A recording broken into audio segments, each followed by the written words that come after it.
joining us. I'm Taylor. And I'm Callie. And is there really a better way to start the new year than right here, worshiping God together? I don't think so. So let's stand up and worship God with some singing and dancing for the first time in 2022.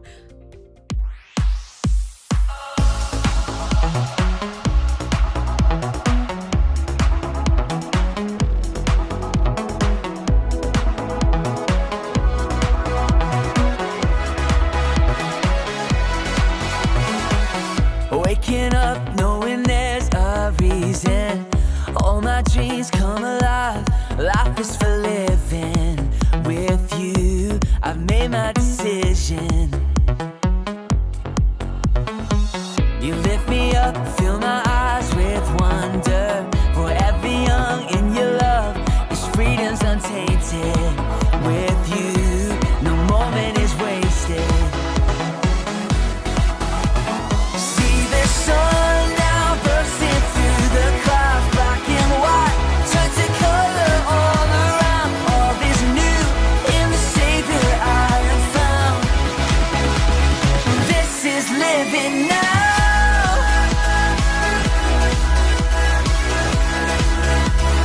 This is living now.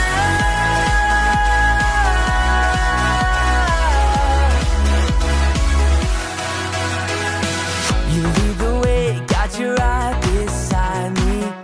In your love, I'm complete. There's nothing like living with you. This life you created, I choose. See the sun now bursting through the clouds, black and white, turn to color all around. All is new in the Savior I have found. This is living now.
Great job, everyone! There are a couple of ways that we worship or show God love and praise. We worship God through singing, but we also worship God with our giving. The Bible teaches us that we give first, we save second, and we live on the rest. That's right. God has been so generous to us that we can be generous with everything we have. The money that you give during offering is used to help people near and far meet, know, and follow Jesus. Since you are joining us online, we have lots of ways for you to get involved in offering. You and your parents can learn more at give.fb.cc. Now, let's sing out this last song together.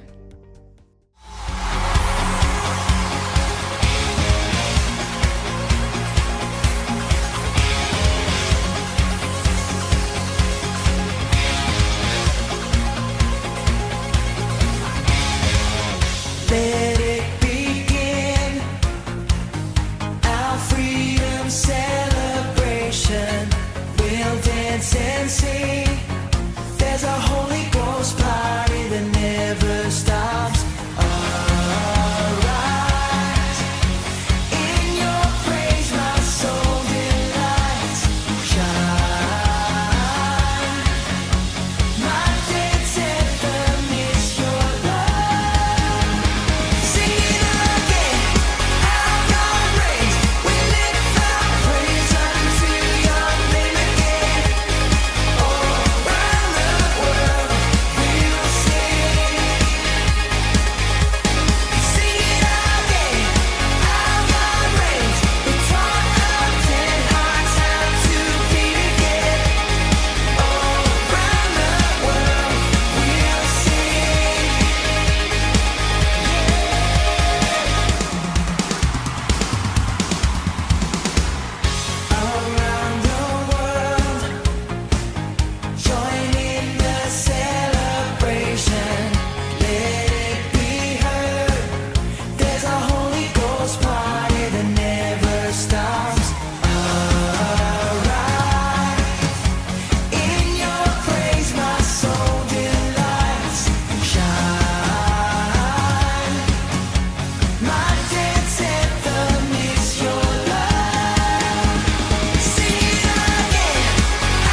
Stop, everyone! You can go ahead and take a seat. We are kicking off this brand new year talking about something really important called self-control. Self-control is choosing to do what you should even when you don't want to. That's not always easy, is it, Callie? Wouldn't it be great if we just had a special remote that we could use to control ourselves? I mean, we have this TV remote. Can we use that? Yes, that's perfect. We could press pause when we feel like saying something mean. Or maybe we could rewind and keep ourselves from getting angry. Or we could, I could always use the skip ahead button, even when we're feeling tempted to eat a snack that's kind of too close to dinner. We'd want to press that skip button. It'd be good. Yeah. Obviously, we don't have a remote that can do all of that, but that's okay because we do know that God is always with us. God can help us choose self-control even when it's tough. Today, our story is an example of how even Jesus had to learn to use self-control. Let's check it out now.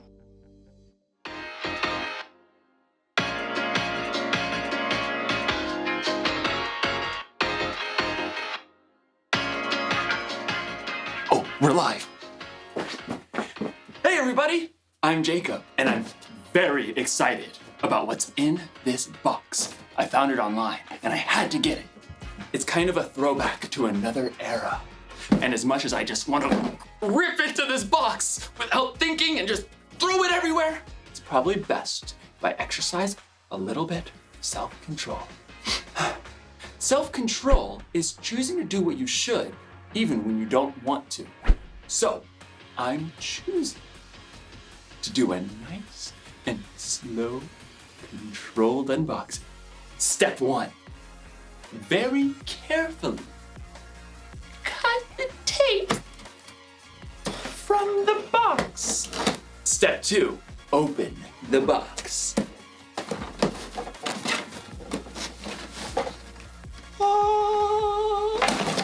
Slowly open the box and what do we have here?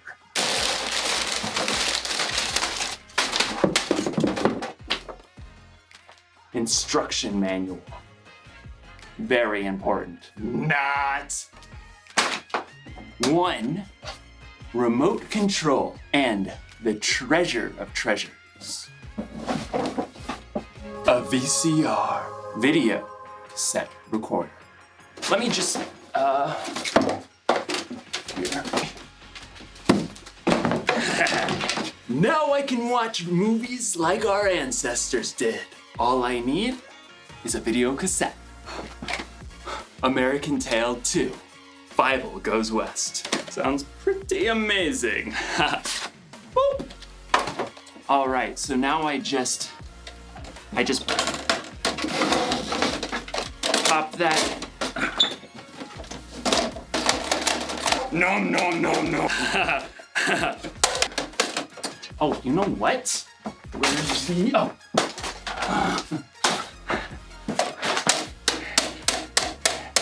I think I broke it. I don't understand. I thought I was prepared. I don't know where I went wrong. Oh, I have got a remote control. I can just rewind. Oh, in today's story, we're going to rewind back to when Jesus spent 40 days in the desert. Don't worry, he was more prepared than I was. See you soon.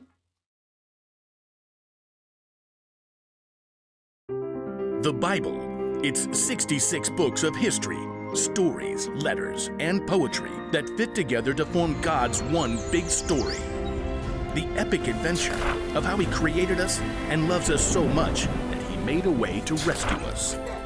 As we travel through the Bible, from Genesis to Revelation, we discover people who met God and found their lives changed forever. And now for an amazing story, inspired by the book of Luke, chapter 4, verses 1 through 13. After his remarkable birth, Jesus spent most of his years growing up in Nazareth. To others, he probably seemed like any other Jewish boy. He ran and played with the other kids. Catch! He worked in the carpentry shop with his father Joseph. As he grew older, he studied God's Word, the part of Scripture we now know as the Old Testament. Worship the Lord your God. He is the only one you should serve. It was not until Jesus came to the Jordan River to be baptized by John that others began to realize how extraordinary he was. This is my son, and I love him. I am very pleased with him. 30 years of life had led Jesus to this point, where God himself announced that Jesus was the chosen one. It must have seemed like the perfect time for Jesus to begin doing miracles and gathering new followers. But that's not what happened.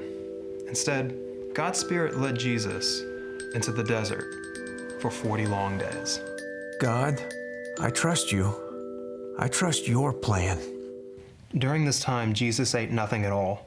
He focused on God as the one thing he needed above all else. But he wasn't alone, not quite, because the devil showed up. You must be hungry. So hungry. It was true. Jesus was desperately in need of food. You are human, after all. The devil refused to leave Jesus alone. He needled and tempted him at every opportunity. At the end of 40 days, he offered Jesus a smooth, heavy rock. If you are the Son of God, tell this stone to become bread. Jesus stared at the round stone. He knew as God's son, he could easily turn it into a warm, crisp loaf of bread and just tear off just a large, chewy piece to instantly satisfy his hunger. But he knew every word God had spoken. It is written, man must not live only on bread. Suit yourself. The devil wasn't finished. He led Jesus to a high place where the whole world appeared to spread out beneath them. Every powerful kingdom, every palace, every throne of all the rulers on earth. The devil smiled. He seemed reasonable, in control. I will give you all their authority and glory. It has been given to me, and I can give it to anyone I want to. If you worship me, it will all be yours. Jesus didn't flinch. He knew he would rule all those kingdoms. And to take the easy way, he knew it would lead to disaster. And again, he spoke God's words. It is written, worship the Lord your God. He is the only one you should serve. The devil narrowed his eyes and readied his last shot. He led Jesus to the city of Jerusalem. They stood upon the very highest point of the temple itself. The worshippers far below looked as small as beetles. The devil smirked. If you are the Son of God, throw yourself down from here. It is written, the Lord will command his angels to take good care of you. They will lift you up in their hands. Then you won't trip over a stone. The devil's true question seemed to hang in the air. Does God really love you? Prove it. But once again, Jesus had God's own words at the ready. Scripture says, do not test the Lord your God. The devil seethed with rage. He couldn't trap Jesus, so he finally gave up and left until his next good chance. When the devil was gone, God sent angels to take care of Jesus and provide everything he needed. And because Jesus spent his entire life discovering what God said, when the time came, he was ready to make a wise choice.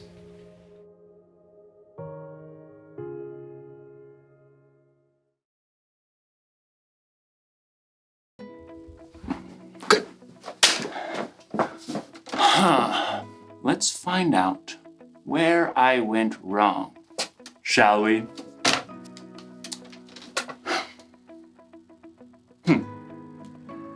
Full screen. Rewind. There. And play. Very important. Not. That was my mistake. Tossing out the instructions. If I want to use a VCR, first I have to learn how to use a VCR. Makes sense, doesn't it? No? How about this? When Jesus was in the desert, he was tempted by the devil to do things he shouldn't do. But Jesus was prepared. He used things he'd learned from what we now call the Old Testament. to help stand against temptation. Most of us probably won't spend 40 days without food in the desert, but we will definitely be tempted to do things that we shouldn't do. You might be tempted to yell at your little sister. You might be tempted to watch YouTube when you're supposed to be doing your homework. You could be tempted to eat that whole pizza instead of saving some for your friends. So what do? How do we control ourselves when we're tempted to do what we shouldn't? If you want to do the right thing, first, you have to learn the right thing. You need to be ready, prepared, and that means you need instructions. We can get instructions for life in all kinds of places. The Bible is an incredible place to look if you want to know how God wants you to live. And God has also placed people in your life that can help teach you the difference between right and wrong. It could be your parents, your teachers, your small group leaders. If we listen and learn, we'll be more prepared when temptation happens. So here's the one thing to remember today. Be ready to do the right thing. Learn now so you don't do something you regret later. I wish this thing could rewind real life. No, it's just a remote. I'll see you next time.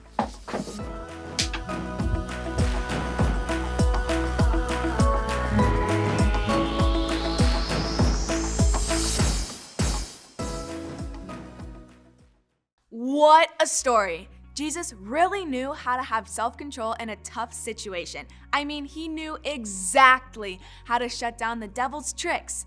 Jesus knew that God loved him and that God was with him. He used the truths he knew about God from Scripture to stay strong. He didn't let the devil take him off track. You and I probably won't be tempted in the same ways that Jesus was, but still, we might be tempted to make unwise choices. You might be tempted to sneak a sweet treat when you think no one will notice. You might be tempted to tell a lie to keep you from getting into trouble. Or you might be tempted to say something unkind to a friend or your brother or sister. That's why we need to be prepared. We can't let those moments take us by surprise. We need to be ready to do the right thing. What are some ways we can get ready? Well, we can spend time reading the Bible. When we do, we'll find truths about God and how we can live like Jesus.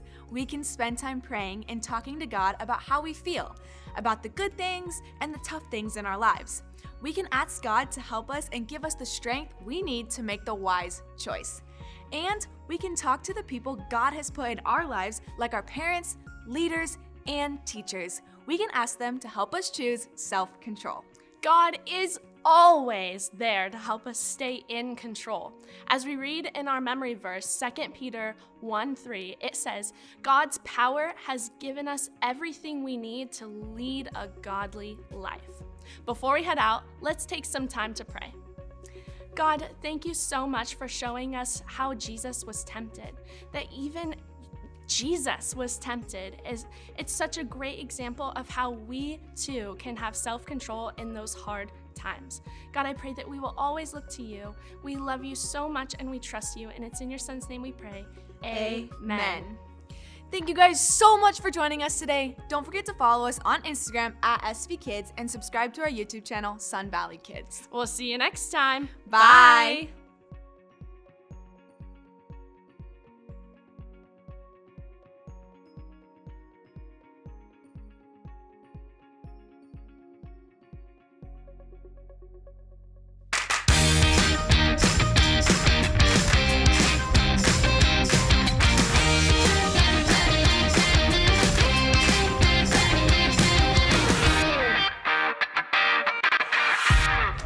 Hey, I'm Lawson, and I just discovered the best gum in the world. I mean, this stuff is amazing.